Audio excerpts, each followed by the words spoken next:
جو لوگ اللہ پر ایمان لائیں، کہیں کہ ہمارا رب اللہ ہے، پھر اس پر جم جائیں، ان پر فرشتوں کا نزول ہوتا ہے، نہ کوئی غم کرو نہ خوف، خوشیاں مناؤ جنت کی جس کا تم سے وعدہ کیا گیا تھا۔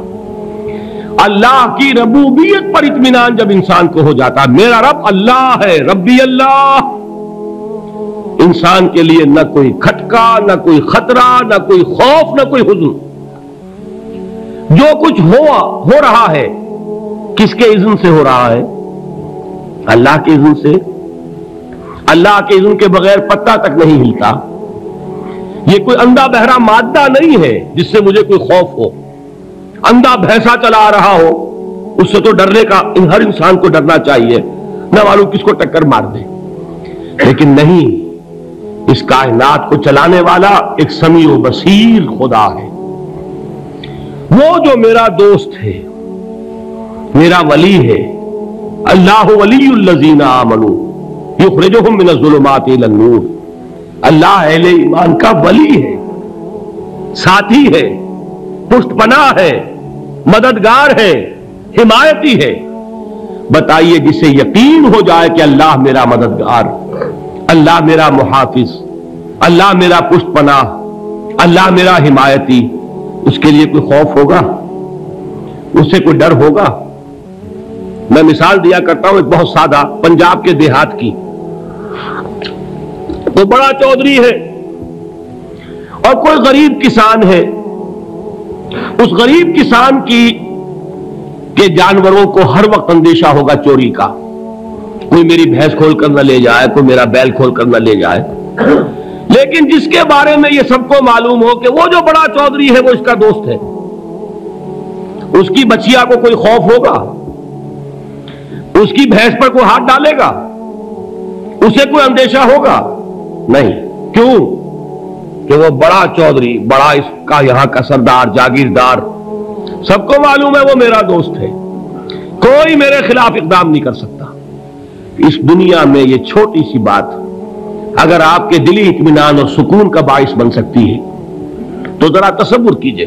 میں لفظ تصور استعمال کروں گا صرف اس لیے کہ اس کا ہم جس کو کہتے ہیں ادراک اور شعور کر نہیں سکتے، اگر کے ساتھ کر سکتے۔ اگر یقین ہو کہ اللہ میرا مددگار اور یقین ہو کہ اللہ ہر آن میرے ساتھ ہے، پھر کوئی خوف؟ کس کا خوف؟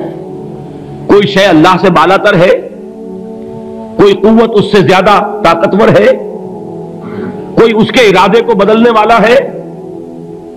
کوئی اس کی مشیت کے آڑے آنے والا ہے؟ یہی بات ہے جو حضور نے فرمائی۔ یہ ایمان کا حاصل ہے لب لباب، کہ دیکھو اچھی طرح اس بات کو ذہن نشین کر لو، اگر تمام انسان مل کر تمہیں کوئی نقصان پہنچانا چاہے نہیں پہنچا سکتے مگر جو کچھ اللہ نے لکھ دیا ہو، اور تمام انسان مل کر تمہیں کوئی نفع پہنچانا چاہے نہیں پہنچا سکتے مگر وہ شے جو اللہ نے طے کر دی ہو۔ آپ پھر میں کہوں گا ذرا طاری کیجئے، اسے فرض کیجئے، اسے سوچئے۔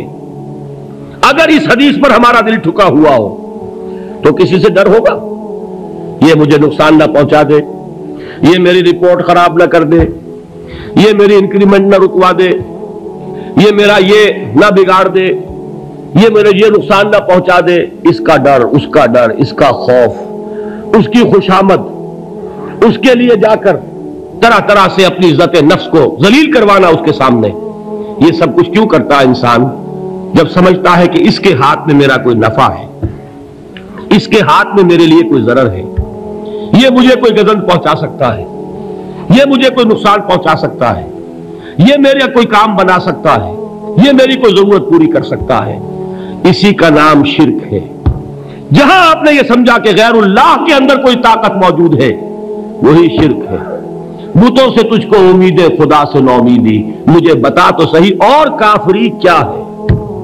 شرک تو یہ ہے جس پر بھی تمہیں یہ خیال ہے، کلمہ ہے یہ کلمہ سوم، لا حول ولا قوت الا باللہ، ذرا اس پر دل کو کبھی اگر آپ تصور کریں، پھر فرض کریں، دل ٹھک جائے اس پر، کوئی طاقت نہیں۔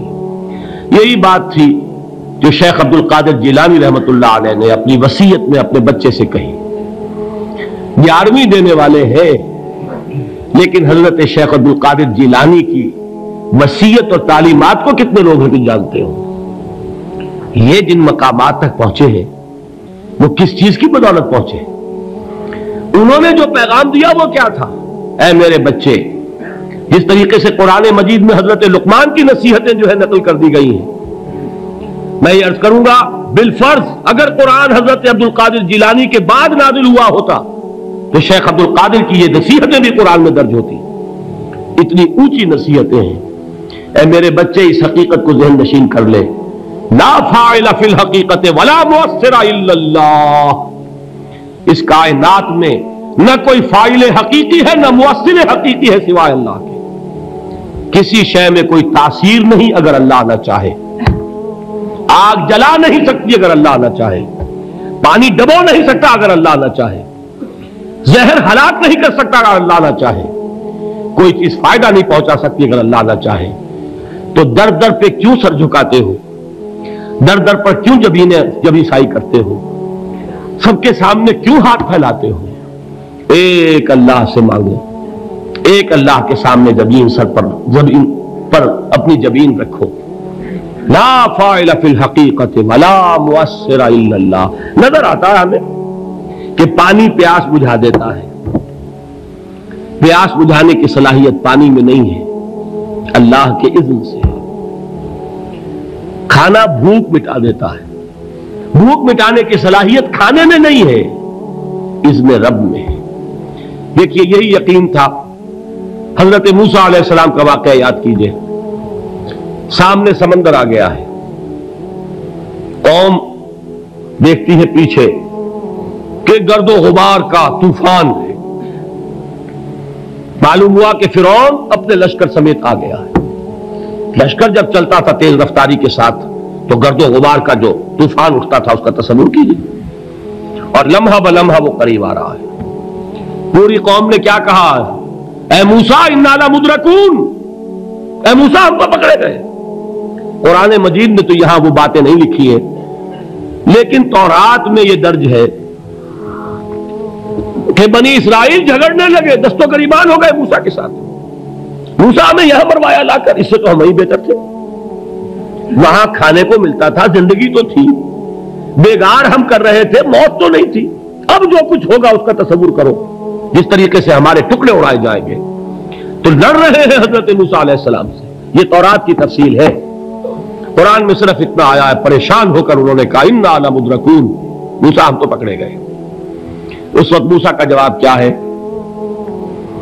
کلا ان معی ربی سیہدین. نہیں، میرے ساتھ میرا رب ہے، وہ راستہ دے گا. بتائیے کہاں راستہ نظر آ رہا ہے؟ یہ ہے ایمان بالغیب. راستہ نظر نہ آئے تب اللہ پر یقین ایمان ہے. جیب میں پیسے ہوں اور تب دل کو اطمینان ہے تو ایمان کس پر ہوا؟ پیسے پر، اللہ پر نہیں. جب وسائل و ذرائع نہ ہو اور پھر یقین ہو کہ اللہ مسبب الاسباب ہے، وہ اسباب کا پابند نہیں ہے، وہ اسباب کا محتاج نہیں ہے، اسباب اس کے محتاج ہے. اگر یہ یقین ہے تو اللہ پر ایمان ہے. یہ نہیں ہے تو تمہارا ایمان اسباب پر ہے، وسائل پر ہے، ذرائع پر ہے، مادیات پر ہے، اللہ پر نہیں. اس وقت کہاں راستہ تھا؟ کوئی راستہ تھا؟ سمندر ہے اور ادھر سے لشکر آ گیا ہے. کلا ان معی ربی سیہدین. اب دیکھیے ایمان کہہ دینا آسان ہے، ہوا معکم اینما کنتم، جہاں کہیں بھی تم ہوتے ہو اللہ تمہارے ساتھ ہوتا ہے. لیکن اس کا یقین قائم ہو جائے تو زمین و آسمان کا فرق واقع ہو جائے. یہی بات ہوئی حضور کے ساتھ. غار ہے، چھپے ہوئے ہیں محمد رسول اللہ اور آپ کے وہ یار غار ابو بکر صدیق رضی اللہ تعالی عنہ. اقبال نے حضرت ابو بکر کی شان میں چند اشعار کہے صرف، لیکن واقعہ یہ ہے کہ بھاری بھاری نظموں پر اور قصیدوں پر بھاری ہے. طویل ترین نظمیں اور قصیدے ہوں ان پر بھاری ہے. ہمت ابو بکر کی ہمت جو ہے کشت ملت را چو ابر، جیسے بارش سے کھیتی اپجتی ہے، ابو بکر کی ہمت اور عزیمت اس امت کو اسی طرح سینچنے والی ہے۔ ثانیے اسلام و غار و بدر و قبر، وہ دوسرے تھے اسلام میں، دوسرے پہلے کون تھے؟ انا اول المومنین، حضور فرماتے ہیں سب سے پہلا ایمان لانے والا میں، دوسرے ابو بکر۔ ویسے ہمارے ہاں یہ چلتا ہے اختلاف، حضرت علی پہلے ہیں کہ حضرت ابو بکر پہلے ہیں، لیکن اس میں بڑی خوبصورت تطبیق قائم کی ہے علماء نے، اور بہت صحیح ہے۔ چار کے بارے میں فیصلہ ہی مت کرو کہ کون پہلے ہے، ان کی ایک عجیب تقسیم کر دی ہے۔ آزاد مردوں میں، بالغ مردوں میں سب سے پہلے ابو بکر، بچوں میں سب سے پہلے علی، خواتین میں سب سے پہلے خدیجہ، اور غلاموں میں سب سے پہلے زید بن حارثہ۔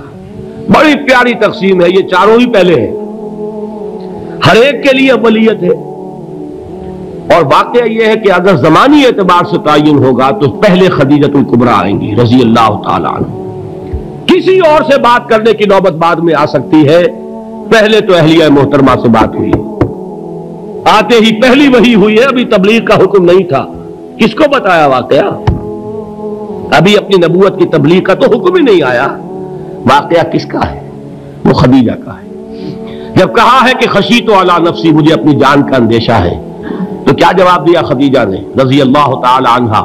وہ صدیقۃ الکبریٰ ہے، صدیقات جو ہے خواتین ان میں چوٹی پر خدیجۃ الکبریٰ ہے رضی اللہ تعالی عنہا، اور صدیق جو مرد ہیں ان میں صدیق اکبر ہے ابو بکر صدیق رضی اللہ تعالی عنہ، لیکن صدیقات میں چوٹی پر۔ جب حضور نے فرمایا خشیت علی نفسی، کیا فرمایا، کیا عرض کیا، کیسے تسلی دی؟ نہیں نہیں، اللہ آپ کو ضائع نہیں کرے گا، آپ غریبوں کے ہمدرد ہیں، آپ مساکین کے تکالیف رفع کرنے والے ہیں، آپ بیواؤں کی سرپرستی کرتے ہیں، آپ مسافروں کی خدمت کرتے ہیں، اللہ آپ کو ضائع نہیں کرے گا۔ یہ یقین ہے اس خاتون کے اندر۔ خیر وہ ایک علیحدہ بات ہو جائے گی۔ میرے دل پر حضرت خدیجہ رضی اللہ تعالی عنہ کی شخصیت کا بڑا گہرا نقش ہے، جو وہ کوئی اور ہی وقت اور موقع ہوا تو بیان ہوگا۔ بہرحال اقبال نے ایک مصرے میں جو چار اولیتیں جمع کر دی ہیں، ہمت او کشت امت را چو ابر، ثانی اسلام و غار و بدر و قبر۔ اسلام میں حضور کے بعد پہلے کون؟ ابو بکر۔ غار میں حضور کے ساتھ کون؟ ابو بکر۔ بدر کی رات اللہ کا رسول سربسجود، وہ گھاس پھوس کی جو جھوپڑی بنائی گئی تھی، اور وہاں تلوار ننگی لے کر پہرا دینے والا کون؟ ابو بکر۔ اور اس حجرہ عائشہ میں محمد کے بعد سب سے پہلے دفن ہونے والا کون؟ ابو بکر رضی اللہ تعالی عنہ صلی اللہ علیہ وسلم۔ وہ جو معاملہ میں سنا رہا تھا غار ثور کا، حضرت ابو بکر بھی حضور کے خیال سے لرز گئے ہیں۔ آپ کو یاد ہوگا کہ جا کر پہلے تمام جتنے سوراخ تھے انہیں بند کیا ہے، ایک سوراخ رہ گیا تھا جس کو بند کرنے کے لیے کوئی کپڑا نہیں تھا، وہاں اپنی ایڑی رکھی ہے، تب کہا ہے حضور سے تشریف لائیے، اور اپنے زانو پر حضور کو لٹایا ہے، اور وہاں کسی موذی جانور نے کاٹا ہے، حضور کی آنکھ لگ گئی تھی، اس وقت اس بل کے اندر جو بھی بچھو ہے کیا ہے واللہ عالم، اس نے کاٹا ہے، اس کی تکلیف کی وجہ سے ابو بکر کی آنکھوں سے آنسو ٹپک گئے، حضور کے چہرے مبارک پر پڑے ہیں کہ حضور جاگے ہیں، معاملہ کیا ہے؟ ایڑی نہیں ہٹائی وہاں سے، مبادا وہ جانور وہاں سے نکل کر محمد الرسول اللہ کو کوئی گزن پہنچا دے، ابو بکر کی ایڑی ہے، جس طرح چاہے کھا لے، ختم کر دے، جان نکل جائے تب کوئی آنچ آئے محمد پر تو آئے، لیکن جیتے جی نہیں۔ وہ ہے ابو بکر حضور کے خیال سے۔ اس وقت حضور نے پھر اپنا لعاب دہن لگایا ہے، اور اس سے پھر آپ کی تکلیف ختم ہوئی۔ جیسے خیبر میں حضرت علی کی آنکھ دکھ رہی تھی، اس کو جو شفا حاصل ہوئی وہ بھی حضور کے لعاب دہن سے ہوئی۔ تو بہرحال اس وقت انہوں نے کہا ہے کہ اے نبی یا رسول اللہ، اگر اس وقت ان میں سے کسی نے غیر ارادی طور پر بھی اپنے قدموں کی طرف جھانک لیا تو پکڑے جائیں گے۔ کیا جواب تھا اللہ کے رسول کا؟ لا تحزن ان اللہ معنا، اللہ ہمارے ساتھ ہے، کیوں گھبراتے ہو ابو بکر؟ یہ ہے ایمان باللہ، میرا مالک اللہ، میرا رازق اللہ، میرا محافظ اللہ، میرا مددگار اللہ، میرا پشت پناہ اللہ، میرا دوست اللہ۔ یہ دوستی ہے اللہ کی جو لب لباب ہے، حاصل ہے ایمان کا، اسی کا نام ولایت ہے۔ اولیاء اللہ کے سروں پر سینگ نہیں ہوتے، جس کے دل میں ایمان راسخ ہو چکا ہو وہی اللہ کا ولی ہے، جسے اللہ پر یقین ہو چکا ہے وہی اللہ کا ولی ہے، جسے یقین ہے اللہ میرے ساتھ ہے، میرا مددگار، میرا پشت پناہ، میرا ساتھی، میرا دوست، میرا محبوب، میرا محب۔ اللہ اہل ایمان سے محبت کرتا ہے۔ واللہ یحب الصادقین، ان اللہ یحب الذین یقاتلون فی سبیلہ صفا کانہم بنیان مرصوص۔ اللہ محبت کرنے والا، اہل ایمان محبوب، اور اہل ایمان محبت کرنے والے اللہ محبوب۔ والذین آمنوا اشد حبا للہ۔ آپ تصور کیجئے جسے یہ رشتہ ایمان یا رشتہ ولایت حاصل ہو جائے، الا ان اولیاء اللہ لا خوف علیہم ولا هم یحزنون، آگاہ ہو جاؤ، اللہ کے دوستوں کے لیے نہ کوئی خوف ہے نہ کوئی حزن ہے۔